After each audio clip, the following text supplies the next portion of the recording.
Me llamo Carmen Mendoza y durante los últimos 3 años, mi familia ha creído que trabajo como secretaria en Corporativo Atlántico, una de las empresas de construcción más grandes de México.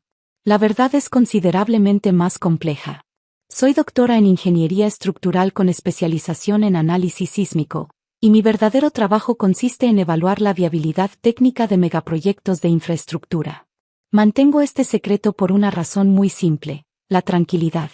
Hace 5 años, cuando mi hermana Patricia se casó con Rodrigo Vázquez, un ejecutivo de ventas en la misma empresa, decidí mantener un perfil bajo sobre mi posición real.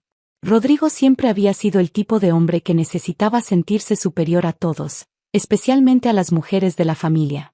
Si hubiera sabido que yo tenía un doctorado de MIT y que mi salario triplicaba el suyo, su ego no lo habría soportado. La reunión de esta mañana había sido programada para las 9 de la mañana en la sala de juntas del piso 20.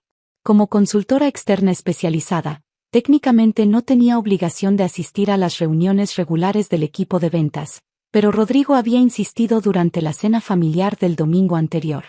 Carmen debería venir a ver cómo trabajamos los profesionales de verdad, había dicho con esa sonrisa condescendiente que tanto odiaba Patricia.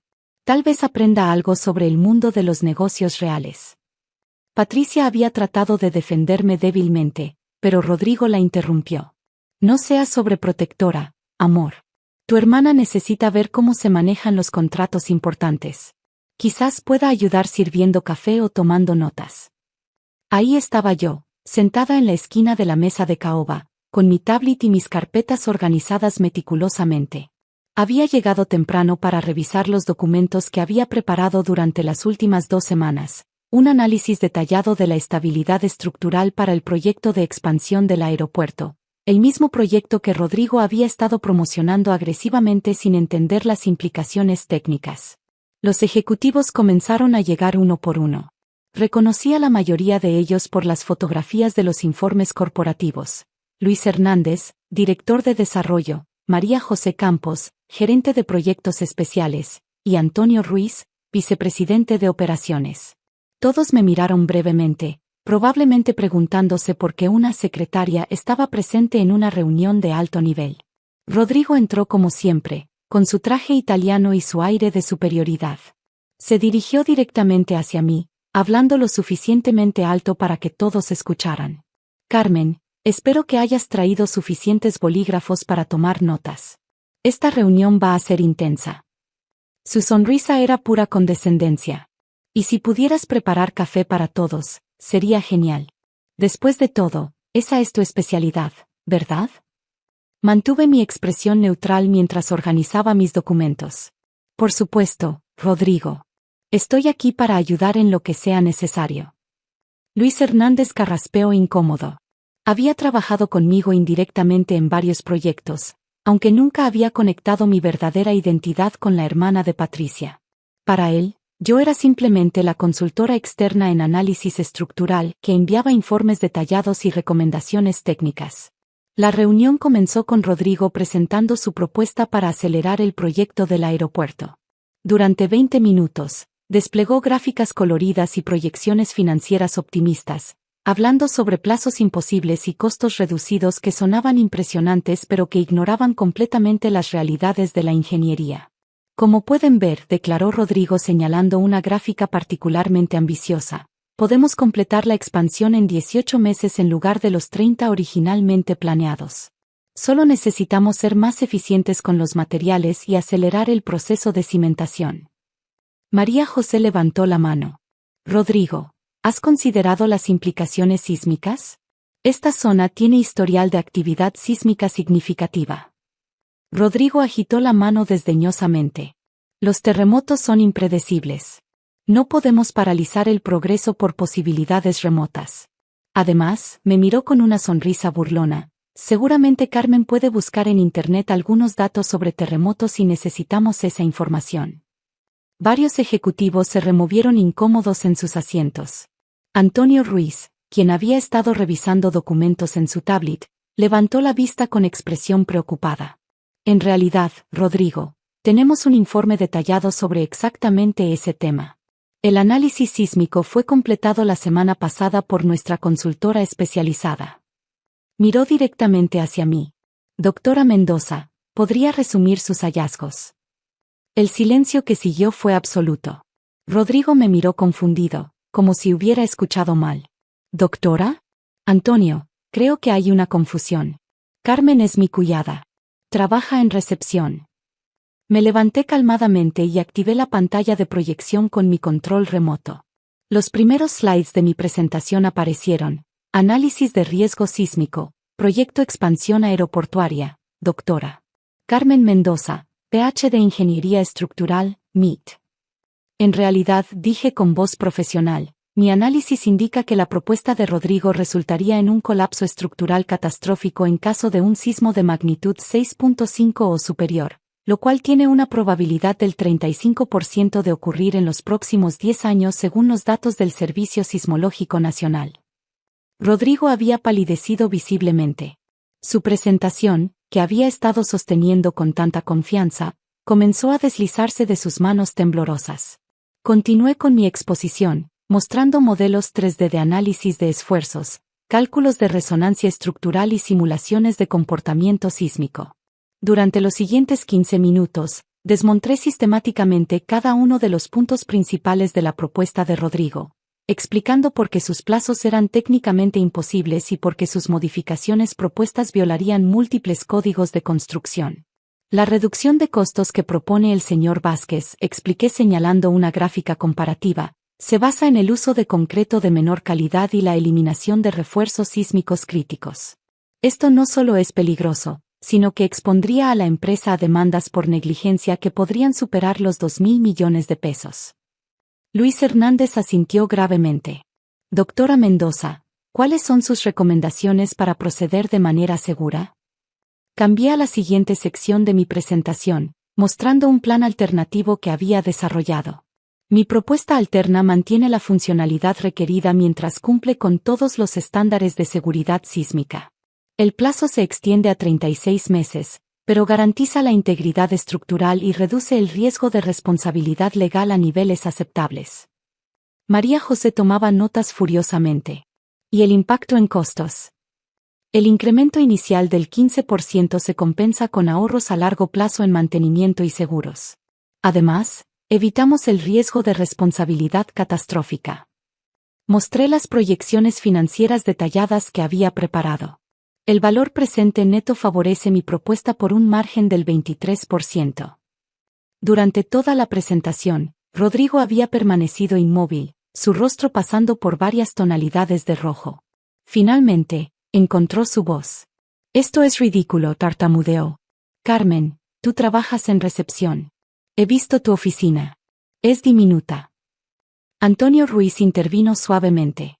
Rodrigo, la oficina de la doctora Mendoza está en el piso 25, en el área de consultores especializados. Tal vez la confundiste con alguien más. En ese momento, la puerta de la sala de juntas se abrió y entró el CEO, ingeniero Fernando Castillo. Su presencia inmediata comandó la atención de todos. Era un hombre de 60 años, con cabello plateado y una reputación de ser brillante pero despiadado con la incompetencia. Buenos días, saludó mientras tomaba asiento en la cabecera de la mesa.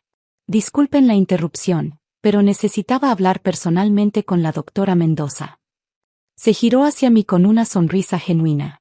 Doctora, acabo de revisar su análisis final sobre la fusión con Constructora del Golfo. Su evaluación estructural de su portafolio de propiedades nos salvó de una adquisición desastrosa. Los problemas de cimentación que identificó habrían costado más de 500 millones de pesos en reparaciones. Rodrigo dejó caer completamente su presentación, los papeles esparciéndose por el suelo de mármol. El CEO continuó, ajeno al drama familiar que se desarrollaba frente a él. He decidido ofrecerle la posición de directora de análisis estructural para toda la división de megaproyectos. Incluye un aumento salarial del 40% y un bono de firma de 2 millones de pesos. Me permití una pequeña sonrisa mientras guardaba mis documentos. Ingeniero Castillo, acepto la oferta. Sin embargo, debo mencionar que necesitaré un nuevo equipo de ventas para el proyecto del aeropuerto. Mi análisis indica que requerimos personal con mejor comprensión de las limitaciones técnicas. El CEO asintió. Por supuesto. Recomendaciones de personal son bienvenidas. Miré directamente a Rodrigo, quien seguía en SOC. Sugiero que el señor Vázquez sea reasignado a proyectos menos complejos. Quizás algo en el departamento de mantenimiento de oficinas. Los siguientes días fueron interesantes. La noticia de mi promoción se extendió rápidamente por la empresa. Rodrigo fue efectivamente transferido a supervisar contratos de limpieza y mantenimiento menor, una posición que, irónicamente, requería menos responsabilidad de la que él había asumido que yo tenía. Patricia me visitó en mi nueva oficina en el piso 25, una suite completa con vista panorámica de la ciudad y un equipo de 3 ingenieros junior bajo mi supervisión. Carmen, dijo mientras observaba mi diploma del MIT enmarcado en la pared, ¿por qué nunca me dijiste? Me recosté en mi silla de cuero ejecutivo, pensando en mi respuesta. Porque sabía que Rodrigo no podría manejarlo. Su ego es demasiado frágil para aceptar que la secretaria de la familia gana más en un mes de lo que él gana en un año. Patricia suspiró. Está devastado. Sigue insistiendo en que debe haber un error, que tú de alguna manera engañaste a todos. No engañé a nadie, respondí tranquilamente. Simplemente permití que la gente hiciera sus propias suposiciones. Rodrigo vio lo que quería ver, una mujer en una posición que él consideraba inferior. Nunca se molestó en cuestionar sus prejuicios. 6 meses después, el proyecto del aeropuerto comenzó la construcción siguiendo exactamente mis especificaciones. Rodrigo, mientras tanto, había sido despedido después de intentar cuestionar públicamente mis credenciales frente a la junta directiva. Su investigación sobre mi educación y experiencia solo confirmó que tenía exactamente las cualificaciones que reclamaba. Mi nueva posición me ha permitido implementar protocolos de seguridad sísmica en todos los proyectos de la empresa. He contratado a 5 ingenieros estructurales adicionales y establecido un laboratorio de pruebas de materiales de última generación. La semana pasada, Patricia me invitó a cenar. Rodrigo había encontrado trabajo en una pequeña firma de bienes raíces, vendiendo propiedades residenciales. Su salario era aproximadamente el 8% del mío. ¿Te sientes mal por él?, me preguntó Patricia mientras brindábamos con champán en mi nuevo departamento de lujo. Miré por la ventana hacia la ciudad que estaba ayudando a construir de manera más segura, pensando en todas las vidas que podrían salvarse gracias a estructuras antisísmicas adecuadas. No, respondí finalmente. Me siento orgullosa de finalmente usar mi educación para proteger a la gente. Rodrigo se hizo esto a sí mismo cuando decidió que menospreciar a otros era más importante que entender el trabajo real. Al final, resultó que quien realmente necesitaba una lección sobre el mundo de los negocios reales no era yo. Lloró de felicidad al escuchar el nombre. El estudio de arquitectura de James continuó creciendo. Eventualmente, me uní al negocio como gerente de relaciones públicas. Resulta que mis años como mesera me habían dado habilidades invaluables para tratar con clientes y manejar situaciones difíciles. Victoria vendió su mansión y compró una casa más pequeña cerca de la nuestra. Quiero estar cerca de mi nieta, explicó. Las grandes mansiones son para personas solitarias que necesitan llenar espacios vacíos con cosas materiales. Yo prefiero llenar mi vida con amor familiar. En la primera Navidad después del nacimiento de la pequeña Victoria, organizamos la cena en nuestra casa. Fue una celebración mucho más modesta que la del año anterior, pero infinitamente más cálida y significativa. Durante la cena, Victoria se puso de pie para hacer un brindis. Hace un año, cometí el error de juzgar a alguien por su trabajo y su origen social. Estaba tan equivocada. Mi nuera me enseñó que la verdadera clase no tiene nada que ver con el dinero o el estatus social. Tiene que ver con el corazón, con la capacidad de perdonar y con la fortaleza para mantenerse fiel a uno mismo. Isabella, gracias por no rendirte con esta vieja terca y por darme la oportunidad de ser parte de esta hermosa familia. Mientras observaba a mi suegra sosteniendo a mi hija, pensé en cómo la vida da vueltas. A veces, las personas que más nos lastiman pueden convertirse en nuestros mayores aliados. Y a veces, mantenerse firme en quien eres, a pesar de las críticas y el desprecio, puede llevar a los cambios más hermosos. James tomó mi mano bajo la mesa y la apretó suavemente. No necesitábamos palabras para comunicarnos. Ambos sabíamos que habíamos ganado algo mucho más valioso que cualquier fortuna material, una familia verdaderamente unida. El delantal modificado ahora cuelga enmarcado en nuestra sala de estar, como un recordatorio de que el amor y el perdón pueden transformar incluso los gestos más crueles en símbolos de unión familiar. Y sí, todavía trabajo medio tiempo como mesera en el restaurante. No porque lo necesite, sino porque me recuerda de dónde vengo y lo lejos que he llegado. Cada vez que alguien me mira con desprecio por mi trabajo, simplemente sonrío, pensando en cómo una simple mesera logró transformar no solo su propia vida, sino también el corazón de una suegra millonaria. Como dice el viejo refrán, el dinero no puede comprar la clase verdadera. Y a veces, las mejores lecciones de vida vienen servidas en un delantal de mesera. Gracias por ver mi historia. No olvides suscribirte para más contenido. Nos vemos en el próximo video.